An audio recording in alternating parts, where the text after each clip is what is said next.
আসসালামু আলাইকুম। আমি নুসরাত জাহান জিনা তোমাদের সাথে ইংলিশ সেকেন্ড পেপার এর গ্রামার এর অ্যাসার্টিভ টু ইন্টারোগেটিভ টপিকস এর পার্ট 1 নিয়ে আলোচনা করব। এই পার্ট 1 এ অ্যাসার্টিভ টু ইন্টারোগেটিভ এ মোট 10টি রুলস রয়েছে, যার মধ্যে এই পার্ট 1 এ 5টি রুলস নিয়ে আলোচনা করব।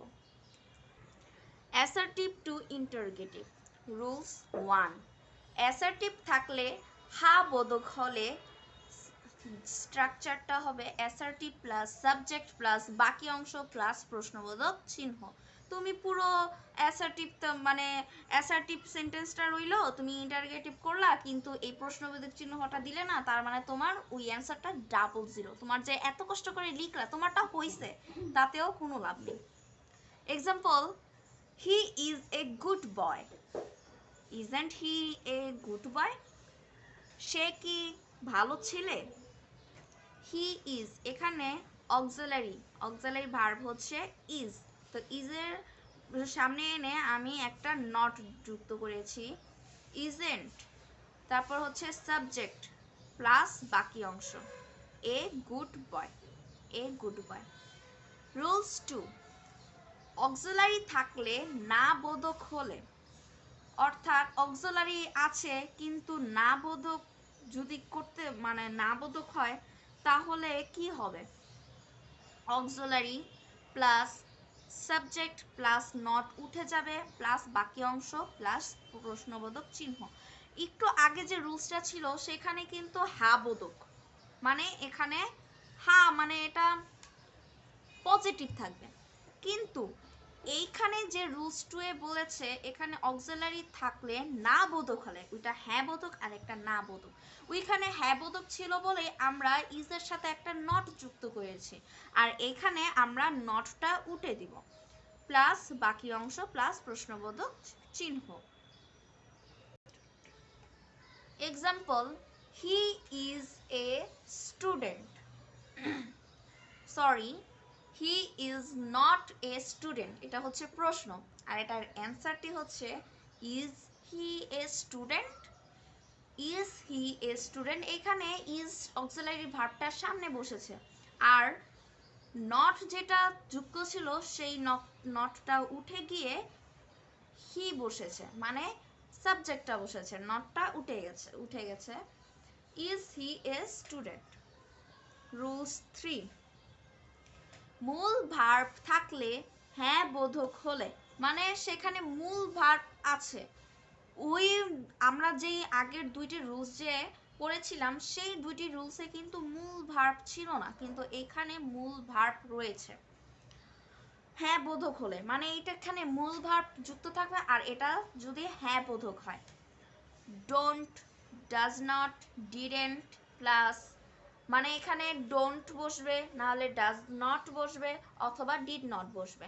ডু নট বসবে যখন এখানে ভার্বের সাথে এস অথবা ইএস, বা এটা পাস্টের যদি না থাকে তাহলে ডোন্ট বসবে, আর যদি ভার্বের শেষে এস অথবা ইএস যুক্ত থাকে তাহলে এখানে ডোন্ট বসবে, আর যদি এটা পাস্ট থাকে তাহলে এখানে ডিড নট বসবে, plus subject plus verb plus বাকি অংশ প্লাস এই প্রশ্নবোধক চিহ্ন। Example, he good he goes to school everyday.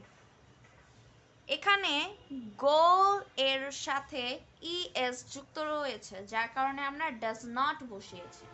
Does not he, হি হচ্ছে সাবজেক্ট, গো হচ্ছে ভার্ব, তারপর বাকি অংশ টু স্কুল এভরিডে, তারপর প্রশ্নবোধক চিহ্ন। রুলস 4। ডোন্ট অথবা ডাজ নট অথবা ডিড নট থাকবে, মানে এখানে যদি ডাজ নট, ডু নট আর যদি ডিড নট, এই তিনটার মধ্যে যদি একটা থাকে তাহলে এখানে কি হবে? স্ট্রাকচারটা হলো ডু অথবা ডাজ অথবা ডিড, মানে ডু নটের পরিবর্তে ডু বসবে, ডাজ নটের পরিবর্তে ডাজ বসবে, ডিড নটের পরিবর্তে ডিড বসবে, plus subject plus V one, মানে হচ্ছে V1 প্লাস বাকি অংশ প্লাস প্রশ্নবোধক চিহ্ন। এখানে I did not come here, এখানে কাম কিন্তু V1 এ রয়েছে আর এটার পাস্ট হচ্ছে ক্যাম। তো এখানে যদি ক্যাম থাকতো তাহলে এখানে V1 এর পরিবর্তে V3 হবে। এটা হচ্ছে পাস্ট পার্টিসিপল প্লাস বাকি অংশ, এই যে হেয়ার বাকি অংশ প্লাস প্রশ্নবোধক চিহ্ন। রুলস 5, নো বডি থাকলে মানে সেন্টেন্সে যদি নো বডি থাকে তাহলে স্ট্রাকচারটা হবে হু প্লাস ভার্ব প্লাস বাকি অংশ প্লাস প্রশ্নবোধক চিহ্ন। এখানে নো বডির এর পরিবর্তে হু বসবে প্লাস ভার্ব বসবে প্লাস বাকি অংশ প্লাস প্রশ্নবোধক চিহ্ন। আমাদের অবশ্যই প্রশ্নবোধক চিহ্ন দিতেই হবে, না হলে সেন্টেন্সটি হবে না। তাহলে এটা ইন্টারগেটিভ সেন্টেন্স হবে না, এটা অন্য কোনো সেন্টেন্স হয়ে যাবে। হু নোবডির পরিবর্তে হু রেসপেক্টস হচ্ছে ভার্ব। এখানে কিন্তু বলে নাই যে ভার্ব ওয়ান থাকলে ডাজ নট, বা ভার্ব যদি 3 থাকে V3 থাকে তাহলে এখানে ডিড নট, এগুলো কিছুই না। ডাজন্ট নোবডির পরিবর্তে হু বসেছে। রেসপেক্টস এখানে কিন্তু এস যুক্ত রয়েছে, তবুও এখানে রেসপেক্টস বসেছে, এখানে ভার্ব যেটা সেইটাই হয়েছে প্লাস বাকি অংশ হিম প্লাস প্রশ্নবোধক চিহ্ন। তো এই হলো আমাদের এই 5টি রুলস। এই রুলসগুলোর সাথে তোমরা এক্সাম্পলগুলোও প্র্যাকটিস করবে। আর এই 5টি রুলস প্র্যাকটিস করবে। আমাদের এই ভিডিও ভালো লাগলে সাবস্ক্রাইব করো আর কমেন্টে জানাও। বাকি 5টি রুলস দেখার জন্য আমন্ত্রণ জানাচ্ছি। আর সেই সাথে বলতে চাই, সচেতন থাকো, সুস্থ থাকো। আল্লাহ হাফেজ।